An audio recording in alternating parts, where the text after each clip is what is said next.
네, 오늘 함께 나눌 말씀은 출애굽기 4장 1절에서 31절까지의 말씀입니다. 제목은 모세가 애굽으로 돌아가다 라는 제목을 갖고 하나님의 말씀을 나누겠습니다. 세상에서는요, 성공 경험이라는 것을 매우 중요하게 생각합니다. 그러니까 작고 작은 그 성공 경험들이 쌓이게 되면 큰 일 앞에 섰을 때 그 큰 일도 성공할 수 있겠다라는 그런 자신감을 갖게 된다는 거예요.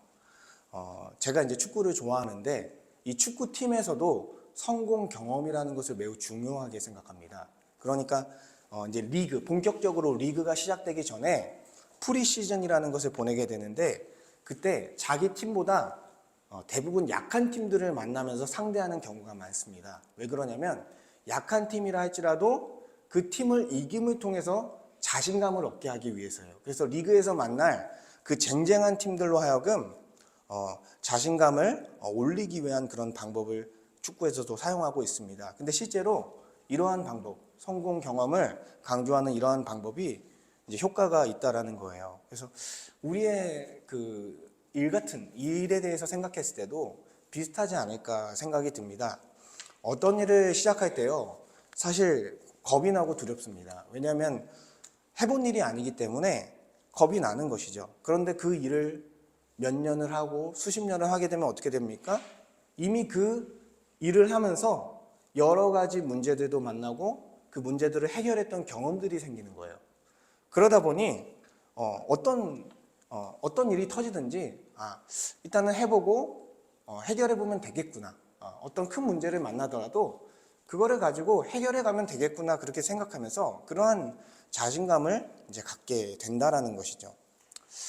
이렇게 성공 경험이라는 게 어떻게 보면은 이 세상에서도 중요한데 모세가 이러한 성공 경험을 가지고 있으면 좋았겠지만 모세를 부르시는 상황 자체가 결코 이러한 성공 경험과 경험의 이야기와는 달랐다는 것입니다. 모세는 어떤 상황이었냐면 40년 전에 이스라엘 백성들에게 거절을 당했죠. 그들을 인도하기 위해서 그들을 중재하기 위해서 나아갔지만 이스라엘 백성들이 그를 거절했습니다. 그리고 그는 미디안 광야로 쫓겨가서 패배자와 같은 인생을 40년이나 살았다라는 거예요. 이스라엘 백성을 인도해야 될 인도자 구원자였던 모세는요, 그의 사명과 소명을 잃어버린 채 그냥 미디안 제사장의 양떼를 치는 그런 삶을 살았다라는 것입니다. 그러니 하나님께서 이러한 실패자, 패배자로 살고 있는 모세를 부르셨을 때 그에게 주었던 소명은요, 너무나 그와는 맞지 않은 소명으로 느껴졌을 것입니다. 왜냐하면 이스라엘 백성들이 얼만큼 컸습니까? 60만 명, 장정만 60만 명이 되는 사람들을 설득해서 자기가 하나님께서 보낸 인도자라고 구원자라고 얘기하면서 그들을 인도해야 내야 되는 그런 상황이었다라는 거예요. 그러니까 이렇게 성공 경험도 없고 실패자로 살았던 이 모세에게 이러한 소명이 와닿겠습니까? 너무 허무맹랑한, 너무나 장엄한 이러한 구원 계획이 그에게는 쉽게 받아들여지지 않았을 것입니다. 그러니까 하나님의 말씀을 쉽게 신뢰하기가 어려웠다라는 것이죠. 왜냐하면 자신의 모습을 보기에는 자신이 너무나 연약하고 비참한 그런 존재였기 때문이죠. 그래서 모세는 계속 지난 본문에서도 망설였던 거고 오늘 본문에 들어가서도 망설이고 하나님을 신뢰하지 못하는 그런 모습을 보였다라는 것입니다. 그렇다면 우리는 어떤 사람들입니까? 우리도 죄의 종이 되어 죄를 짓고 또 넘어지고 그리고 의롭게 살지 못했던 그런 패배자들이었습니다. 죄인들이었습니다. 하나님을 사랑하고 내 이웃을 내 몸과 같이 사랑하지 못했던 이기적이고 자기 중심적인 그런 사람이었습니다. 그런데 그런 사람들을 어떻게 하셨습니까? 하나님께서는 불러주신 거예요. 너는 이제 나의 백성, 나의 자녀가 되었다라고 하면서 예수님을 믿게 하고 하나님의 백성이 되는 은혜를 베풀어 주셨다는 거예요. 그리고 우리를 부르셨을 뿐만 아니라 우리에게 소명을 주셨다는 거예요. 너희들은 교회로 살고 복음을 전해라. 더 자세하게 말하면 하나님을 예배하고 하나님의 계명을 따라 내 이웃을 내 몸과 같이 사랑하는 교회를 이루고 또한 죽어가는 그 영혼들에게 예수 그리스도의 복음을 전해라, 선포해라, 이러한 소명을 우리에게 주셨다라는 것입니다. 그런데 지금까지 우리가 살아갔던 그 인생이요, 옛사람의 모습이 너무나 큰 거예요. 지금까지 죄를 짓고 넘어졌던 그런 인생, 자기 중심적으로 살아가며 다른 사람을 위해서 자기를 부인하지 못하고 자기를 희생하지 못하고 자기 십자가를 져보지 못한 우리의 옛사람의 모습이 여전히 남아있다라는 것입니다. 그래서 하나님께서 교회로 살고 복음을 전하라는 그런 소명을 주시지만 우리는 이것에 순종하기가 참 어렵다라는 것이죠. 하나님은 이렇게 하나님의 소명을 거절하는 모세를 이제 설득하시는 것처럼 하나님께서는 우리 또한 우리를 설득하시며 우리에게 복음의 비전을 보여주시며 순종할 수 있는 은혜를 우리에게 베풀어 주신다라는 거예요. 오늘 본문에서는 모세의 불신을 불식시키고 믿음으로 애굽으로 다시 돌아가 이스라엘 백성들을 이끌어 오라라는 하나님의 명령을 받아 순종할 수 있도록 하나님이 그를 이끌어 가십니다. 아마도 모세는 막막했을 거예요. 다시 애굽으로 돌아가는 길이 어려웠을 것입니다. 하지만 하나님께서 하게 하셨다라는 거예요. 그런 것처럼 오늘 말씀을 통해 하나님께서 여러분에게 복음의 비전을 보여주셨으면 좋겠습니다. 이 복음을 통해서 우리에게 펼쳐질 그 비전을 보여주시고 여러분을 설득하고 또 여러분이 이 복음의 비전을 붙잡고 또 믿음으로 순종하는 성도로 살아갈 수 있도록 하나님께서 돕기를 간절히 소망합니다. 하나님의 말씀을 보면서 한번 살펴보도록 하겠습니다. 1절에서 9절은요, 첫 번째로 여호와는 모세에게 표적을 주시다라는 거예요. 여호와 하나님은요, 모세에게 하나님의 소명을 주셨습니다. 이스라엘 백성들을 건져내고 가나안 땅까지 이르게 할 소명을 주셨습니다. 근데 모세는 어떻게 했습니까? 3장에서 이미 2번이나 거절했습니다. 그 거절한 그 말이 어떤 말이었냐면 3장 11절을 보면 내가 누구이기에 바로에게 가며 이스라엘 자손을 애굽에서 인도하여 내리까? 그러니까 나는 그럴 만한 제목이 아니라는 거예요. 근데 하나님께서 어떻게 말씀하시냐면 내가 반드시 너와 함께 갈 것이다. 그리고 이스라엘 백성들을 이끌어낸 후에 다시 이 산에 왔을 때 이것이 내가 너를 인도자로 삼은 증거로 삼을 것이다 라고 하면서 하나님께서는 그에게 응답을 해주셨습니다. 근데 모세가 또다시 거절하는 거예요. 3장 13절을 보면 내가 이스라엘 자손에게 가서 이르기를 너희의 조상의 하나님이 나를 너희에게 보내셨다 하면 그들이 내게 묻기를 그의 이름이 무엇이냐 하리니 내가 무엇이라고 그들에게 말하리까?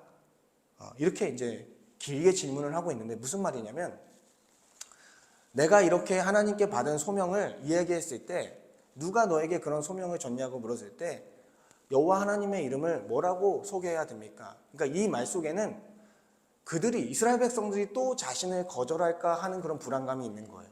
제가 그러면 어떻게 해야 됩니까? 그래서 하나님께서 이에 대해서도 답을 주십니다. 나를 스스로 있는 자로 소개해라. 그리고 모세에게도 같은 말 하는 거죠. 나는 스스로 있는 자다. 이 말을 하면서 이스라엘 백성들을 이끌 분은 네가 아니라 나다라는 거예요. 모세 네가 중재자로서 중보자로서 이스라엘 백성들을 이끄는 구원자의 그런 모습으로 행하지만 그 모든 구원을 이끄시는 분은 누구다? 스스로 있는 여호와 하나님 나다라는 거예요. 그러니 가라라고 명령을 하고 있는 것입니다. 그럼에도 불구하고 모세는 사장에 들어와서도 4장 중반까지도 하나님이 주신 소명을 받아들이지 못하는 그런 모습을 보인다라는 거예요. 그래서 여전히 하나님과 함께 호렙산에 있는 상황입니다. 하나님과 대화하는 상황입니다. 그래서 4장 1절에 보면 모세가 여호와 하나님께 말하는데 그들이 나를 믿지 아니하며 내 말을 듣지 아니하고 이르기를 여호와께서 내게 나타나지 아니하셨다 하리이다. 지금 어떻게 하는 거예요, 모세가? 그들이 나를 믿지 아니할 것입니다. 그리고 여호와께서 내게 나타나지 아니했다고 말할 것입니다 하면서 단정을 지어버리고 있는 거예요. 하나님께서 분명히 그들이 믿을 것이고 그들이 너를 따를 것이다라고 얘기했는데 그렇지 않을 거다라고 지금 이야기하고 있는 것입니다. 이것은요, 모세의 입장에서는 어떻게 받아들인 거냐면 하나님께서는 그 약속에 따라서 약속의 비전을 보여주셨습니다. 근데 그게 너무나 크고 거대한 거예요. 모세의 입장에서는. 모세는 앞에 있는 현실을 본 거예요. 현실을 보면서 내가 이거를 어떻게 합니까? 내가 가서 되겠습니까? 이러한 말을 하고 있는 것입니다. 결국에는 현실성이 없다라고 판단하고 있는 것이죠. 하나님은 모세에게 낙관론을 펼쳐주셨지만 모세는 스스로 그 현실을, 앞에 보이는 현실을 붙잡고 있는 거예요. 이 모습이 사실 우리와 비슷하지 않습니까? 우리도 하나님께서 명령하는 그 명령은요, 어떻게 될지 모르는 명령이에요. 우리의 입장에서는. 그러다 보니 우리는 눈앞에 펼쳐진 현실을 보면서 하나님, 이것만큼은 제가 순종하지 못하겠습니다. 하나님, 제가 이 일은요, 감당하기가 좀 어려울 것 같습니다. 이렇게 우리는 반응할 때가 많다라는 거예요. 그러니까 모세와 같이 이렇게 반응할 때가 많다라는 것입니다. 근데 모세도 마찬가지고 우리도 마찬가지고요. 정말 현실이 무엇인지를 우리는 바로 잡아야 된다라는 것입니다. 여러분의 눈에 보이는 현실이요, 정말 현실이라고 생각하십니까? 하나님께서 우리에게 말씀하시기를 정말 하나님의 말씀은 1.1획도 틀린 것이 없다라고 말씀하셨죠. 그러니 우리 눈에 보이는 현상들은요, 사실 성경보다 더 높은 권위를 가지고 있는 게 아니라는 거예요. 이 세상에 어떤 일들이 펼쳐진다 할지라도 이 성경보다 권위 있는 것들이 아니라는 거예요. 그렇다고 한다면 우리의 현실이 뭐가 되어야겠습니까? 우리가 바라보는 이 세상이 아니라 우리가 매주 그리고 매일 보는 하나님의 말씀이 우리에게는 현실이라는 거예요. 그리고 하나님께서 이미 과거에 있던 일, 현재에 있는 일, 미래에 있는 모든 일들을 성경에 기록하고 있다라는 것입니다. 그렇기 때문에 교회야 성도는요, 눈에 보이는 현상이 아니라 하나님의 말씀인 성경을 현실로 받아들여야 된다라는 것입니다. 그러니까 모세도 이러한 요구를 하나님의 약속을 믿으라는, 하나님의 약속을 현실로 받아들이라는 요구를 하나님은 하고 있는 것입니다. 그래서 이 모세가 하나님의 말씀과 하나님의 소명을 받아들이지 않자 하나님은 이렇게 화를 내시지 않고 그를 설득하기 위해서 표적을 주십니다. 그러니까 표적이라는 건 뭐냐면 하나님의 약속을 믿을 수 있도록, 하나님의 복음을 믿을 수 있도록 주시는 거예요. 기적인데, 기적과 같은 놀라운 일인데 그것을 통해서 하나님의 약속과 복음을 믿게 하는 거다라는 것입니다. 세 가지의 표적을 주는데요. 첫 번째 표적은 2절과 5절에 나와 있습니다. 어떤 표적이냐면 지팡이가 뱀으로, 뱀이 다시 지팡이로 바뀌는 표적이에요. 그래서 이제 하나님께서 모세를 부르시며 내 손에 있는 것이 무엇이냐? 그 지팡이를 땅에 던져라 명령합니다. 그랬을 때 어떻게 되냐면 지팡이가 뱀으로 변한 거예요. 그리고 하나님께서 뭐라고 말씀하시냐면 내 손을 내밀어 그 꼬리를 잡으라. 모세는요, 광야에서 많은 뱀들을 만났을 거예요. 근데 여러분 상식적으로 생각했을 때 뱀의 꼬리를 잡는 게 맞습니까? 뱀의 꼬리를 잡게 되면요, 확 돌아가지고 손을 물어버립니다. 그렇다는 것은 뱀의 머리를 잡는 게 정상적인 거라는 거예요. 근데 하나님께서는 꼬리를 잡으라 이렇게 말씀하고 있는 거예요. 그러니까 사람들이 생각하기에 상식에 벗어난 일을 했을 때도 뱀에 물리지 않고 그 뱀이 지팡이로 다시 변하는 기적을 보여주시기 위해서 이렇게 하신 것이 아닌가 생각이 듭니다. 그래서 이것을 통해서 내가 왜 이런 이 표적을 주냐? 그들에게, 이스라엘 백성들에게 그들의 조상의 하나님 곧 아브라함의 하나님, 이삭의 하나님, 야곱의 하나님 여호와가 내게 나타난 줄을 믿게 하려고 이 5절에 그 이유를 설명하고 있는 것입니다. 내가 하나님이라는 것, 내가 언약의 하나님이라는 것을 이스라엘 백성들이 믿을 수 있게 하기 위해서 이 표적을 준다라는 거예요. 근데 이 표적이 되게 독특하잖아요. 도대체 지팡이가 뱀으로, 뱀이 지팡이가 되는 게 무엇일까? 이것에 대해서 우리가 생각을 해봐야 됩니다. 이 지팡이는 어떤 상징을 갖고 있는지 아십니까? 창세기 49장을 보면 야곱이 유다에게 축복할 때 이 지팡이가 나와요. 그래서 그 말씀을 제가 잠깐 읽어보면 규가 유다를 떠나지 아니하며 통치자의 지팡이가 그 발 사이에서 떠나지 아니할 것을 말씀했습니다. 그러니까 이 지팡이는 뭐예요? 통치자의 지팡이, 통치를 상징하는 거예요. 그리고 이 뱀은요, 성경 전체에서 어떤 걸 상징하냐면 사단 마귀를 상징하는 거예요. 대표적으로 어디 나옵니까? 창세기 3장 아담과 하와를 유혹했던 뱀이 바로 사탄을 상징한다라고 할 수 있습니다. 근데요, 이 뱀의 모습이요, 어디 새겨져 있냐면, 바로 왕이 쓴 모자 위에 그 뱀의 형상이 새겨져 있습니다. 이 바로는 어떤 사람이라고 했습니까?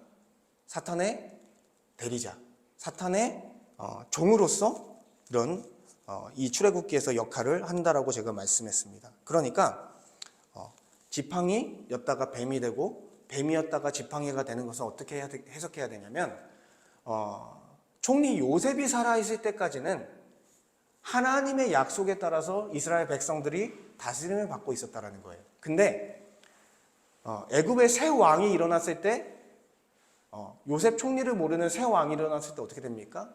이스라엘 백성들은 여러 가지 무거운 짐을 지우게 되고 종살이를 하게 되는 거예요. 그게 바로 사단의 종노릇하는 그런 이스라엘 백성들의 모습이라는 것입니다. 그리고 나서 언제쯤 다시 하나님의 통치하는 이스라엘 백성들이 다시 들어갑니까? 모세를 통해서 하나님의 통치를 이스라엘 백성으로부터 회복시켰을 때, 지금 이제 모세가 가고 있는 거예요. 그랬을 때 다시 뱀의 지배에서, 사탄의 지배에서 하나님의 통치를 받는 그런 모습을 보여준다라는 것입니다. 그러니까 출애굽기의 이야기 속에서는 지팡이가 뱀이 되고 뱀이 지팡이가 되는 모습이 이러한 이야기와 비슷하다라는 거예요. 근데 이게요, 더 나아가서 신약에 갔을 때 이 죄와 사망 아래에 있던 죄인들을 하나님 나라의 왕이신 예수 그리스도께서 건져내시는 그런 모습과 매우 닮아 있다라는 것입니다. 그래서 마가복음 1장 21절과 27절에 보면 어떤 사건이 있냐면요, 1장 21절과 27절에 보면 귀신 들린 자가 등장해요. 근데 이 귀신 들린 자가 등장하고 하나님 나라의 왕으로 오신 예수 그리스도께서 그 귀신 들린 자를 고치시며 그 귀신을 다 쫓아내시는 그런 기적을, 그 표적을 보여주십니다. 그러니까 신약에서의 표적인 거예요. 이건 뭐냐면 하나님 나라의 왕이 이 땅에 왔고 사단의 권세는 무력화되었다, 결박되었다, 힘도 못 쓸 수 있는 그런 힘도 못 쓰는 그런 상황으로 지금 예수님의 임재를 통해서 지금 하나님 나라가 도래를 통해서 지금 사단이 완전히 결박됐다, 이렇게 이 표적을 통해서 보여주는 거예요. 그러니까 여기 이 출애굽기에서도 표적을 보여주지만 어디서도, 신약에서도 예수님께서 왔을 때 그 표적을 보여주고 있다라는 것입니다. 그리고 두 번째 표적은 6절에서 8절까지인데 모세가 이제 손을 품에 넣었다가 뺍니다. 품에 넣으라고 하고 뺐을 때 어떻게 됩니까? 이 손이 나병이 생겨 눈과 같이 되었다. 그리고 다시 도로 넣었다가 뺐을 때 어떻게 됩니까? 본래 살로 되돌아왔다. 이 표적을 주셨습니다. 이 표적도 해석을 해야 되는데 이 표적도 말도 안 되는 표적이죠. 왜냐하면 나병이라는 것은 그 당시에 고칠 수 없는 병이에요. 근데 이 나병에 걸린 사람들을 하나님께서 이스라엘 백성 안에서 어떻게 했나를 우리는 생각해 봐야 됩니다. 나병은요, 부정한 병으로 이야기되었습니다. 그러니까 부정한 병이었고 고칠 수 없는 병이었습니다. 그렇기 때문에 이후에 이스라엘 백성들에게 나병 환자는 어떻게 되었어야 되냐면 이스라엘의 진영 밖에 쫓겨나야 돼요. 왜냐하면 부정한 자기 때문에. 거룩하신 하나님과 이스라엘 백성 안에 들어올 수 없는 자가 나병 환자였다라는 거예요. 근데 그게 회복됐다. 이렇게 이제 이야기하는 것입니다. 그 이스라엘의 이야기 속에서는 어떻게 이제 생각되어지냐면 지금 애굽에 갇혀 있는 이스라엘 백성들이 나병 환자 같은 그런 모습이라는 거예요. 왜냐하면 그들은 여전히 하나님 앞에는 죄인이죠. 하나님이 거하실 수 없는 부정한 자들이에요. 근데 하나님께서 어떻게 이스라엘 백성과 함께 하시고 거하시냐면 하나님께서 이스라엘 백성에 성막을 주셨을 때 하나님께서 성막이라는 거룩한 것을 주시면서 그 성막 안에 지성소에 임재하십니다. 그리고 이스라엘의 중요한 역할을 맡았던 대제사장을 통해서 이스라엘 백성들과 만나주시는 거예요. 관계를 다시 맺게 하는 거예요. 그러니까 이 나병 환자가 나병이 다시 도로 낫는 것은 결국 하나님께서 그들에게 임재해 주시는, 다시 통치해 주시는 그런 모습과 연결되어진다라는 것입니다. 그런데 이 모습이 아까 말씀드렸던 마가복음 1장에 또 비슷하게 기록이 되어 있다는 거예요. 마가복음 1장 40절과 45절은요. 나병 환자를 고치는 사건이에요. 나병 환자를 고치고요. 이 부정한 자를 정결한 자가 되게 하는 사건입니다. 그래서 예수님께서 이것을 통해서 하나님 나라가 임했다라는 사실을 표적을 통해 보여주고 있다라는 거예요. 결국에는 이 두 가지 표적 다 하나님 나라가 임했다라는 것을 보여주는 사건과 연계되어 있는 것입니다. 그리고 9절에 이 두 이적도 이스라엘 백성들이 받아들이지 않을 때 어떻게 할 거냐? 바로 나일강 물을 조금 떠다가 땅에 부으라. 그럼 떠온 나일강 물이 피가 될 것이다. 이제 이렇게 이야기하는 거예요. 무슨 말이냐면 하나님께서 이렇게 너희들에게 표적을 보여주셨음에도 불구하고 이것을 믿지 않으면 이런 피와 같이 죽음을 당할 거다라는 경고의 메시지를 주고 있는 것입니다.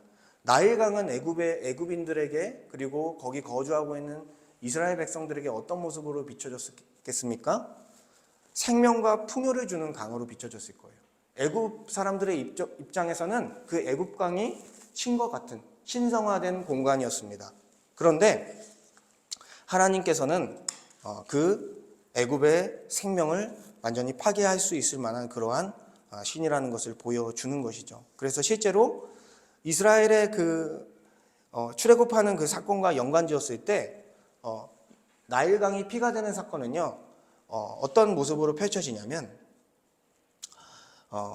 마지막 10번째 심판, 10번째 심판 때 장자를 죽이는 심판을 하십니다. 하나님께서 애굽에 있는 모든 장자를 죽이는 심판을 하십니다. 하나님의 말씀을 듣지 않는 애굽의 장자들은 어떻게 됩니까? 다 죽게 돼요. 바로의 아들도 죽게 되는 거죠. 그리고 누구는 삽니까? 예수 그리스도의 피를 상징하는 그 어린 양의 피를 문설주와 임방에 발라서 유월절을 지킨 이스라엘 백성들은 피의 심판으로부터 피하게 되는 거예요. 그러니까 이거는 심판과 구원의 메시지 두 가지가 있는 것입니다. 그러니까 예수 그리스도께서 십자가에서 죽으신 그 심판이 예수를 믿지 않으면 너희들이 당할 심판이라는 것을 보여주는 그런 모습이 있고, 그렇지만 예수를 믿는 자는 예수 그리스도의 형벌 대속적 죽음을 통해서 건짐을 받을 수 있다라는 그런 은혜의 메시지도 같이 들어있는 것입니다. 그러니까 하나님은요, 이 모세와 이스라엘 백성들이 하나님께서 그들을 건져낼 것을 믿고 순종할 수 있도록 이런 표적을 주셨다라는 거예요. 그리고 신약시대에 때가 참에 하나님 나라의 왕이신 예수 그리스도께서 임하게 하심을 통해서 귀신을 쫓아내시고 나병 환자를 고치시고 각종 병자들을 고치심을 통해서 하나님 나라의 표적을 보여주셨다는 거예요. 결국 이 표적은 뭐예요? 우리로 하여금 하나님의 약속과 복음을 믿게 하려는 것이다라는 것이죠. 근데 이 공생의 사역 때만 이 표적, 기적과 같은 이런 표적들이 보여진 거예요. 이건 일시적인 거다라고 할 수 있습니다. 왜냐하면 이후에 어떤 사건이 있냐면 예수님의 시대 때 무례하게 표적을 보여달라는 서기관과 그 바리새인들이 나타나서 예수님을 조롱하기 위해서 그렇게 요구합니다. 근데 이에 대해서 예수님은 어떻게 답변하냐면 마태복음 12장 39절에서 40절을 보면 제가 한번 읽어드릴게요. 악하고 음란한 세대가 표적을 구하나 선지자 요나의 표적밖에는 보일 표적이 없느니라. 요나가 밤낮 사흘 동안 큰 물고기 뱃속에 있었던 것 같이 인자도 밤낮 사흘 동안 땅속에 있으리라. 그러니까 요나의 표적밖에 내가 보여줄 표적이 없다. 이미 지나간 요나의 사건을 통해서 너희들은 그냥 그것을 받아들일 수밖에 없다. 이것밖에 없다. 근데 이 요나의 표적은 무엇을 예표하냐면 예수님의 죽음과 부활을 예표하는 표적이다라고 할 수 있어요. 그러니까 이들에게 말한 건 뭐예요? 예수 그리스도의 십자가 죽음과 부활밖에 너희들에게 보여줄 표적이 없다라고 하나님께서는 이 말씀을 통해서 보여주고 있는 것입니다. 근데 이 죽음에서 부활하는 이 표적이요, 엄청난 표적입니다. 여러분, 사람들은요 다 죽고 싶지 않아서 열심히 살아요. 죽고 싶지 않아서 건강을 챙기고요, 자기 삶을 영위해 가려고 노력하고요, 불멸하기 위해서 지금까지 많은 과거 속에서도 불멸하기 위해서 사람들이 아주 많이 애썼습니다. 근데 이 죽음을 막을 수 없었다라는 거예요. 그렇기 때문에 부활한다는 것, 죽음에서 부활한다는 건 뭐예요? 정말로 대단한 표적이고 영원한 표적이 된다라는 것입니다. 그러니까 예수님께서 십자가 위에서 죽으신 2000년 전의 사건이 모든 시대에, 모든 이 음란한 세대에, 하나님을 떠나 우상 숭배하는 음란한 세대의 유일한 표적이 되어졌다라는 거예요. 그런데 이 시대도 병고침과 귀신 쫓아내는 기적이 있지 않습니까? 이렇게 생각할 수 있습니다. 그런데요, 병고침을 받고 귀신 쫓아내는 이 기적들은요, 모든 사람에게 표적이 되지 않아요. 무슨 말이냐? 그러한 역사가 필요한 사람들에게만 하나님은 베푸시는 거예요. 그를 믿게 하기 위해서. 그가 예수를 믿게 하기 위해서 귀신을 쫓아내고 그리고 병을 고쳐야 되는 그런 하나님의 그런 섭리가 있는 것입니다. 그러니까 모든 사람에게 주어지는 건 아니에요. 실제로 고쳐져야 되는 게 아니에요. 모두에게. 왜 그러냐면 바울과 같은 사람은요, 자기의 간질과 안질을 해결하기 위해서 3번이나 하나님 앞에 간절히 기도했습니다. 그런데 하나님께서 고쳐주지 않았다라는 거예요. 그러니까 병을 고침받고 안 고침받고는요, 그가 하나님의 백성이 되었고 안 됐고 이런 차원을 얘기하는 게 결코 아니라는 거예요. 그 사람은 저주받았어 이렇게 이야기하는 것은요, 복음을 전혀 모르는 거예요. 그러니까 모든 사람이 적용되어지는 그런 표적은 뭐냐면 예수 그리스도의 십자가 죽음과 부활이라는 것입니다. 그리고 하나 더불어 예수 그리스도의 죽음과 부활을 믿는 사람들이 새 생명을 얻어 완전히 새로운 삶을 사는 것이 표적이 되는 거예요. 그게 바로 부활의 삶이기 때문에. 그러니까 우리는요, 무엇을 보고 이 복음을 더 깊이 알아야 되냐면 바로 예수 그리스도의 십자가 죽음과 부활, 그리고 그 십자가 죽음과 부활을 믿음으로 부활의 인생을 사는 우리와 지체들의 모습을 보면서 하나님께서 우리에게 참된 복음을 주셨다는 것을 확신하는 거예요. 여러분 혹시 모세와 같이 망설이고 있습니까? 믿음 없이 순종 못하겠다고 망설이고 있습니까? 주님, 저는 순종할 수 없습니다. 주님이 주신 소명의 자리가 너무 무겁습니다. 이렇게 고백하고 있습니까? 그렇다면 우리는 다시 어디로 돌아가야 돼요? 예수 그리스도의 십자가 죽음과 부활을 묵상하는 거예요. 더 깊이 알아가는 거예요. 그리고 그것을 통해 변화된 나의 모습을 보는 거예요. 과거에 나는 이랬지만 예수를 믿고 나서 나는 이렇게 됐구나. 그리고 옆에 있는 지체들이 이렇게 변했구나. 이걸 보면서 확신하는 거죠. 결국에는 우리가 붙잡아야 될 현실은 뭡니까? 눈앞에 보이는 현실이 아니라 우리 앞에 있는 성경이라는 거예요. 하나님의 말씀이 우리의 현실이 되어져야 한다는 것입니다. 성경에서 말하는 비전이 참된 비전인 거예요. 이 세상에서 말하는 예상이나 예측이나 전망이 우리의 비전이 되어서는 안 됩니다.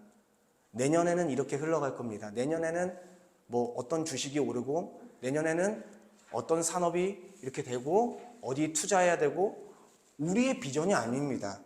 우리의 비전은 뭐예요?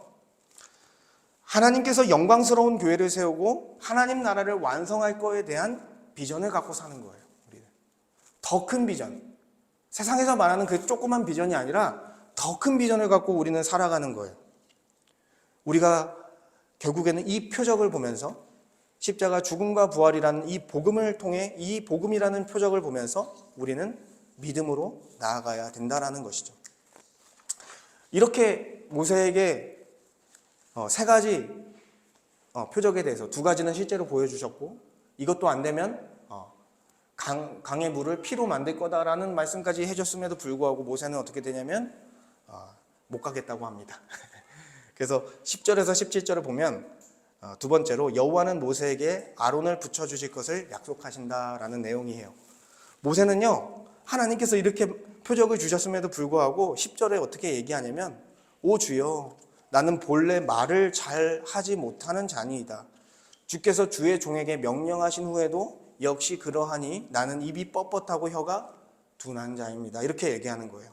어떤 핑계를 대는 거예요?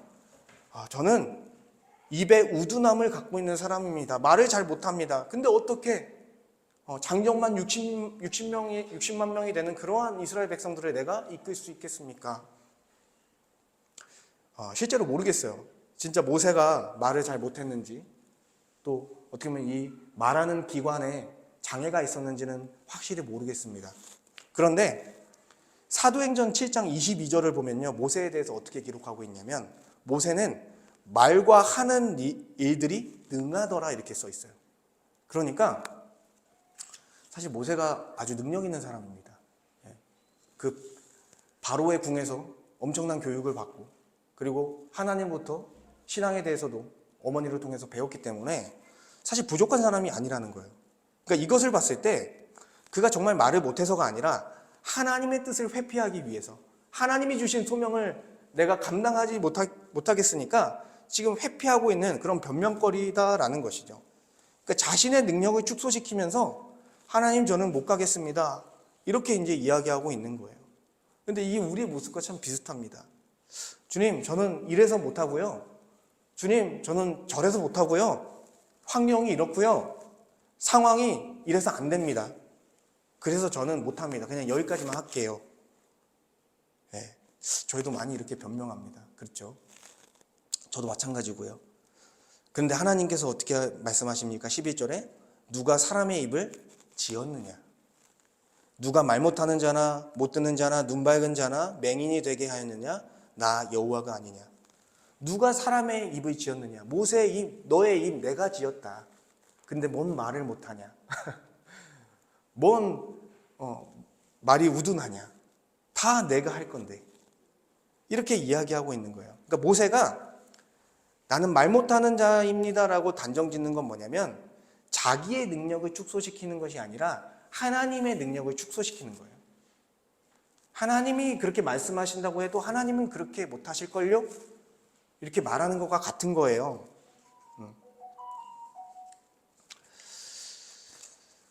근데 하나님은 모세를 택하셨습니다. 그럼에도 불구하고 아론을 택하지 않으셨어요. 아론이 더 말을 잘하는 사람이었다고 보여져요. 성경에서도. 근데 아론을 택하지 않았습니다. 아론은 어떤 사람이었습니까? 모세와 더불어서 함께 사역을 하지만 나중에 큰 실수를 합니다. 금송아지를 만들어서 이스라엘 백성들이 우상숭배에 빠지는 그런 일을 하게 했습니다. 그러니까 하나님께서 아론을 택하지 아니하셨겠죠. 그러니까 모세를 택한 이유가 있고 모세를 통해서도 충분히 감당하실 수 있는 분이 바로 하나님이다라는 것이죠. 그리고 신약에 가서 말 못하는 사람이 한 분 더 있습니다. 바로 사도 바울도 말을 더듬는 사람이었고 말을 잘 못하는 사람이었어요. 근데 사도 바울을 통해서 이방인의 사도로 삼아서 엄청 많은 사역을 감당하게 하셨죠. 신약 성경에 13권이나 저작하게 하는 일도 감당하게 하셨습니다. 하나님이 하시면 하는 거예요. 그러니까 그리고 12절에 보니까 내가 너의 입을 지었고 12절에 보니까 이제 가라 내가 내 입과 함께 있어서 할 말을 가르치리라. 입이 뻣뻣하다 하지 말고 내가 가르쳐 줄 것이니 가라는 거예요. 그런데 모세 정말 너무한 것 같아요. 저희들도 비슷하지만 다섯 번째 하나님의 그 소명을 거절하는 건데 13절에 뭐라고 얘기하냐면 오 주여 보낼 만한 자를 보내소서. 하나님은 진짜 노하기를 더디하시는 분이다라고 생각이 드는데 화를 안 내고요. 바로 그가 어떻게 감당해야 될지를 이제 알려주시고 있습니다.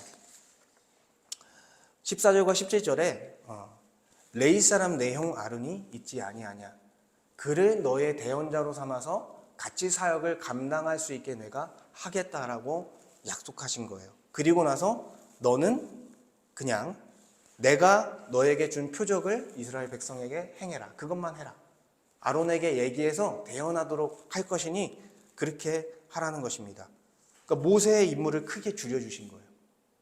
왜냐하면 그가 가지고 있는 트라우마, 이스라엘 백성들에게 거절당했던 그 트라우마, 사람들 앞에서 섰을 때 얼마나 울렁증이 있겠었겠습니까? 그러니까 그것을 보완하기 위해서 하나님께서 모세라는 사람을 대언자로 삼아 주셨다라는 것이죠. 그런데 하나님께서 이제 모세에게 아론과 같은 대언자를 붙여주셨지만 예수님의 예표인 모세는 그렇지만 예수님은 어떻습니까? 모세와는 달리 대언자를 두지 않고 하나님의 말씀을 직접 선포하십니다. 그런데 예수를 믿는 자들, 예수를 믿는 우리 같은 자들에게는요, 대언자를 우리에게 보내주셨어요. 그분이 바로 누구시냐면 보혜사 성령님이라는 거예요. 보혜사라는 말은 대언자, 중재자 이런 의미를 갖고 있어요. 그래서 마태복음 10장 18절 20절을 보면 제자들을 부르시고 미래에 어떤 일을 당할지를 설명하시는 본문이 있는데 그 본문을 제가 읽어드리면 또 너희가 나로 말미암아 총독들과 임금들 앞에 끌려가리니 이는 그들과 이방인들에게 증거가 되게 하려 하심이라. 너희를 넘겨줄 때 어떻게 또 무엇을 말할까 염려하지 말라. 그때 너희에게 할 말을 주시리니 말하는 이는 너희가 아니라 너희 속에서 말씀하시는 이 곧 너희 아버지의 성령이시니라. 그러니까 예수님의 제자들이 나중에 임금들과 어떤 사람들 앞에서 고난을 당할 것인데 그때 무엇을 말할까 염려하지 말라는 거예요. 너희 속에 내가 준 성령을 통해서 말씀하게 할 거다라고 하나님께서 말하는 것이죠. 그래서 이 보혜사는 어떤 분이시냐면 요한복음 14장의 기록을 보면 보혜사를 너희에게 주사 영원토록 너희와 함께 있게 하리라. 영원토록 함께 하시는 거예요. 우리를 인도하시고 우리와 함께 하시며 우리의 대언자가 되어주시는 거예요. 그래서 보혜사 곧 아버지께서 내 이름으로 보내실 성령, 그가 너희에게 모든 것을 가르치고 내가 너희에게 말한 모든 것을 생각나게 하리라. 아멘. 그러니까 우리에게 누구 주셨다는 거예요? 대언자이신 중재자이신 보혜사 성령을 보내주셨다는 거예요. 우리가 성도로서 교회로서 혼자 살아가지 않도록, 혼자 감당하지 않도록 성령, 하나님의 영이신 그리스도의 영이신 성령을 우리에게 보내주셨고 우리를 인도하시고 우리의 입술을 열어 복음을 선포하시고 우리로 하여금 교회로 살아갈 수 있는 능력을 허락하시는 분이 바로 성령이시다라는 거예요. 그러니까 할 수 있거든이 무슨 말이에요? 믿는 자에게는 능치 못할 일이 없다라는 것입니다. 그러니까 우리에게 주어진 이 소명의 자리, 교회로 살아가고 복음을 전하는 이 자리가요, 우리에게 주어진 일상을 감당하는 이 자리가요, 우리가 하지 못할 자리가 아니라 우리가 성령과 함께라면 능력으로 다 행할 수 있는 그런 우리의 소명의 자리다라고 할 수 있습니다. 이것을 믿으셔야 합니다. 하나님께서 성령을 보내주셨습니다. 모세에게 아론을 주신 것처럼 우리에게는 성령을 보내주셨습니다. 그리고 세 번째 18절에서 31절은 여호와는 모세를 애굽으로 돌아가게 하시다라는 말씀이에요. 이제 호렙산에서의 하나님과의 대화를 마쳤습니다. 그리고 이제 모세는 하나님의 말씀에 따라 이스라엘 백성에게 가기로 작정한 것이죠. 그래서 장인에게 가서 내가 애굽에 있는 형제들에게 돌아가서 그들이 아직 살아있는지 알아보려고 합니다라고 얘기합니다. 나로 가게 하소서. 근데 이제 다 자세하게 이야기를 안 해요. 이드로에게. 혹시나 이제 자기를 보내주지 않을까 싶어서 이렇지 않았을까 싶습니다. 근데 이드로가 아무래도 하나님의 섭리 안에서 이드로가 보내준 것 같아요. 왜냐하면 모세를 보내주면 큰 손실이 있는 거예요. 왜냐하면 양을 관리했고 그들의 재산을 관리해 주었기 때문에 큰 손실이 있었습니다. 그런데 하나님의 섭리 가운데 잘 보내줬습니다. 그리고 여호와께서 19절에 나타나셔서 너의 목숨을 노리던 자들이 다 죽게 되었다. 아마도 그 전에 일어났던 새 왕 바로가 죽었고 그를 통해서 너를 죽이고자 했던 사람들이 다 죽었다라는 거예요. 그러니 이제 가라는 것입니다. 때가 됐다라는 것이죠. 그리고 모세는 여기서는 다시 하나님의 소명을 거절하지 않고 묵묵하게 순종하는 모습을 보여줍니다. 그의 아내와 아들들을 나귀에 태우고 애굽으로 돌아가는 그 모습을 보여주는 거예요.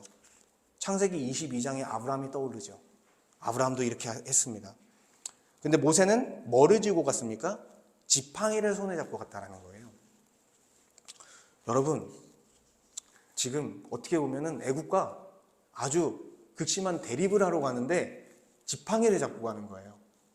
그러니까 이 말은 뭐냐면 하나님께서 전에는 모세가 어떻게 했습니까? 죽이는 방식. 애굽 사람을 살인했죠.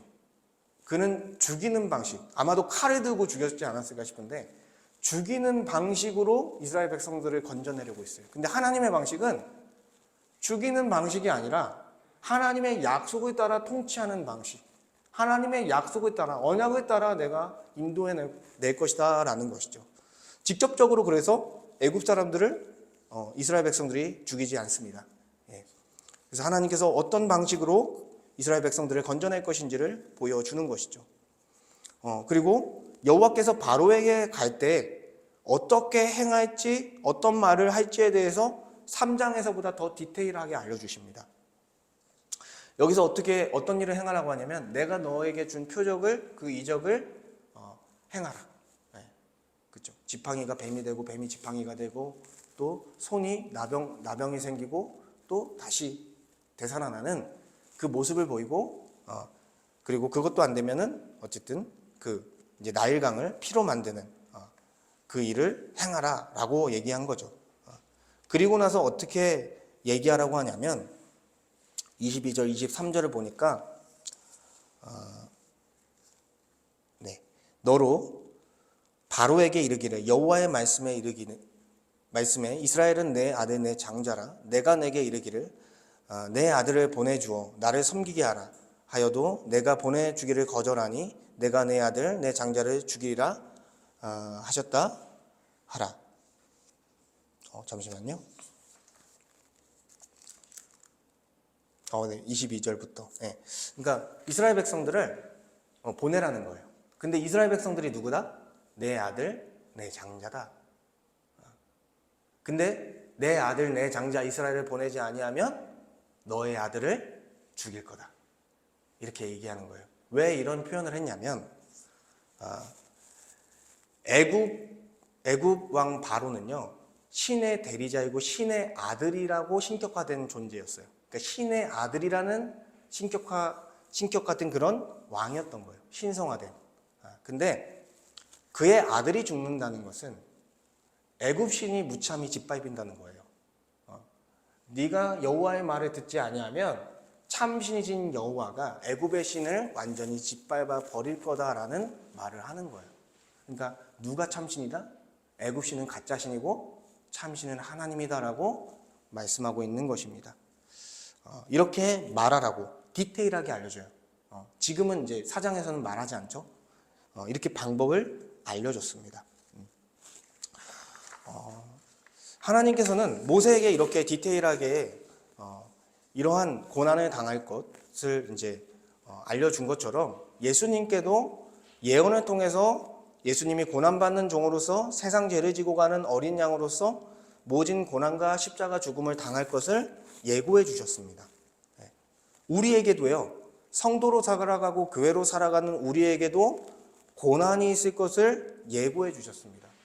사탄은 계속해서 덫을 놓고요, 세상의 풍조는 우리를 유혹합니다. 우리를 미혹합니다. 그렇지만 우리를 어떻게 삼았습니까? 이스라엘 백성들을 나의 아들이요 나의 장자라고 말한 것처럼 우리를 하나님의 자녀로 삼아 주셨습니다.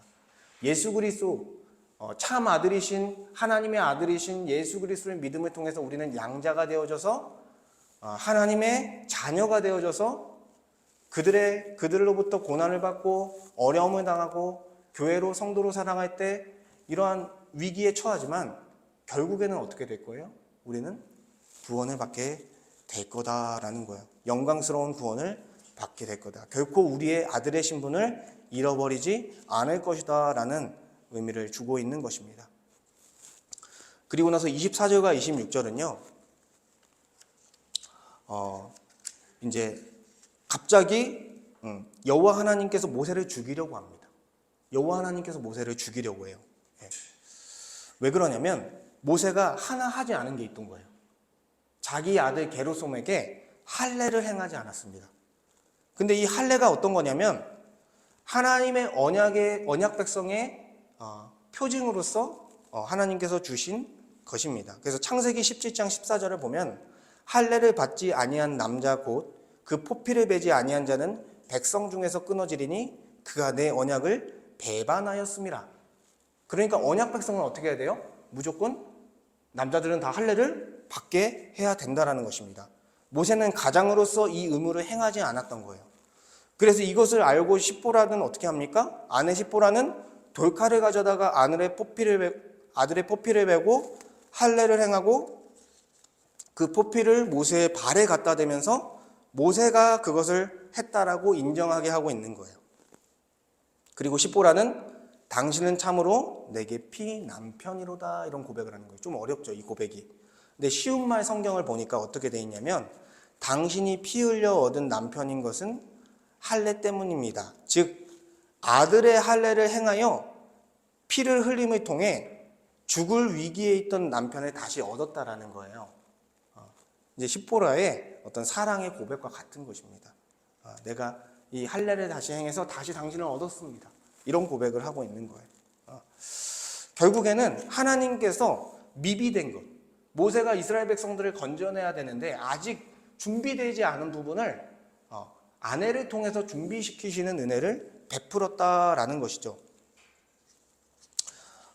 이 할례가 이스라엘 백성들, 구약 백성들에게는 이제 언약의 표징으로서 이제 주어졌다면 신약 시대에 있는 하나님의 백성들에게 언약의 표징은 세례입니다. 그래서 성령을 통해 성령을 받음을 통해서 하나님의 백성이라는 표징을 준 거예요. 그것을 공적으로 인정하는 것이 교회 안에서의 물세례인 것입니다. 그러니 하나님은 이렇게 이스라엘 백성들을 건져내기 전에 미비된 준비까지 해 주셨다라는 것이죠. 왜냐하면 그들은 언약 백성으로서 준비되어졌기 때문에. 교회도 마찬가지죠. 그 세례를 통해서 하나님의 백성, 거룩한 하나님의 백성으로서 이제 존재하게 된다라는 것입니다. 27절과 32절, 1절 마지막 부분을 보면 이제 여호와의 산에 이르게 됩니다. 그러니까 모세가 별로 가지 않은 거예요. 아론이 거기로 찾아와서 여호와의 산, 호렙산이죠. 나중에는 신의 산으로 불리는 그 산에 와서 아론을 만나게 됩니다. 그리고 아론은 모세의 대언자가 되게 됩니다. 하나님의 약속대로.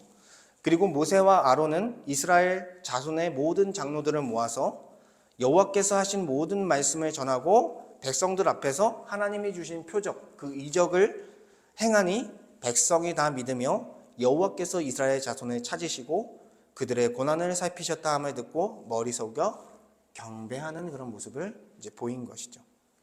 그러니까 하나님께서 말씀하신 대로 행하라 하신 대로 행했을 때 어떻게 됐습니까? 다 이루어진 거예요. 그러니까 하나님께서 약속하시고 모세에게 어떻게 행할지를 알려주시고 어떤 결과가 나올 것이 다 하나님은 신실하게 그것을 지키시면서 이루어지게 했다라는 것입니다.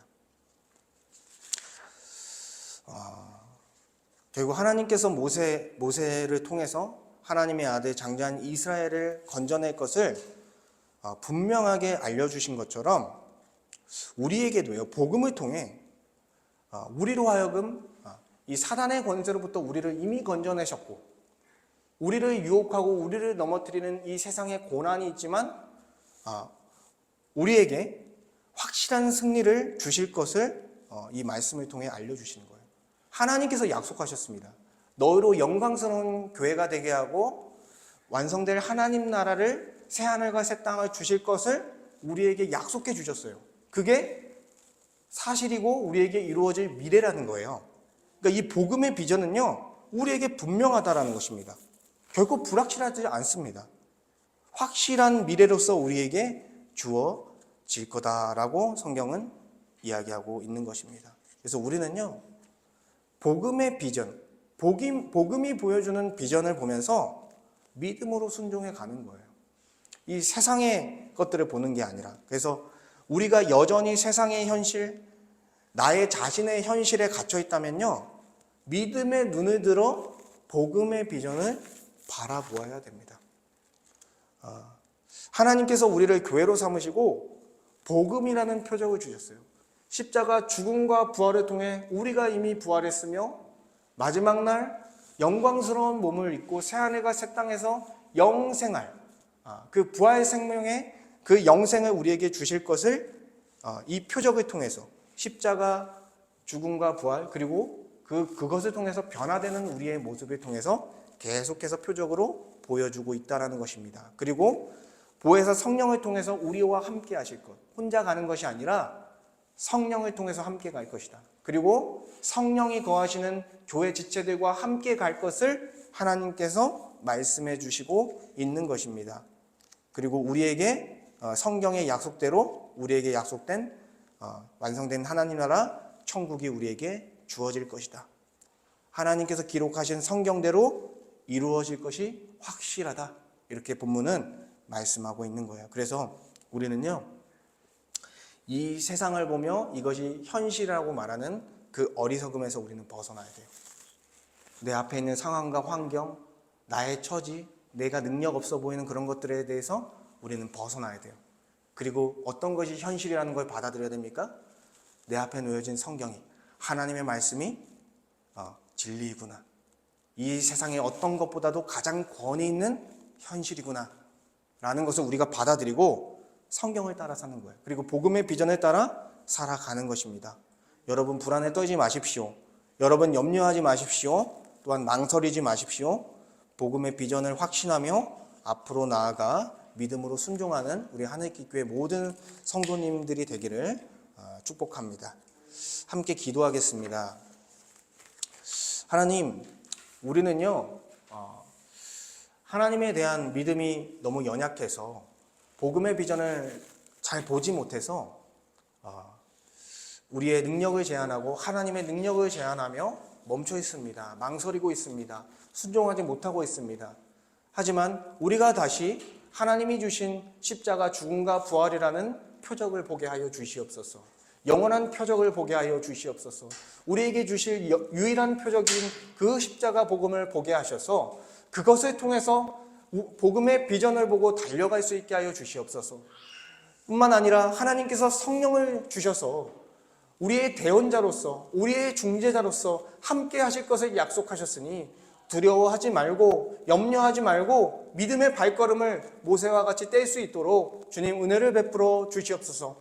하나님께서 말씀하신 대로 정말 이스라엘 백성들을 설득하고 이스라엘 백성들이 믿는 것처럼 하나님 우리에게 말씀하신 이 복음을 따라서 하나님께서 분명하게 이루실 것을 확신하며 우리에게 이 고난과 어려움 속에서도 우리에게 새하늘과 새 땅을 분명히 주실 것을 확신하며 믿음으로 더 큰 시각을 가지고 복음의 비전을 가지고 살아가는 주의 백성이 될 수 있도록 이 본문을 가지고 함께 기도하도록 하겠습니다. 아버지 하나님 감사합니다. 주님, 하나님께서 모세를 부르시고 모세에게 소명을 주셨음에도 불구하고 계속해서 저는 할 수 없습니다. 저는 할 제목이 안 됩니다.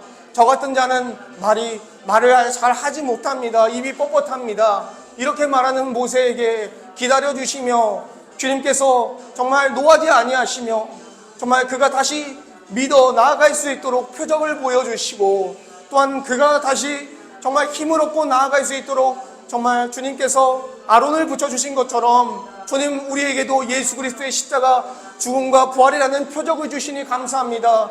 그 복음을 보고 다시 복음의 비전을 확인하고 나아갈 수 있게 하시니 감사합니다.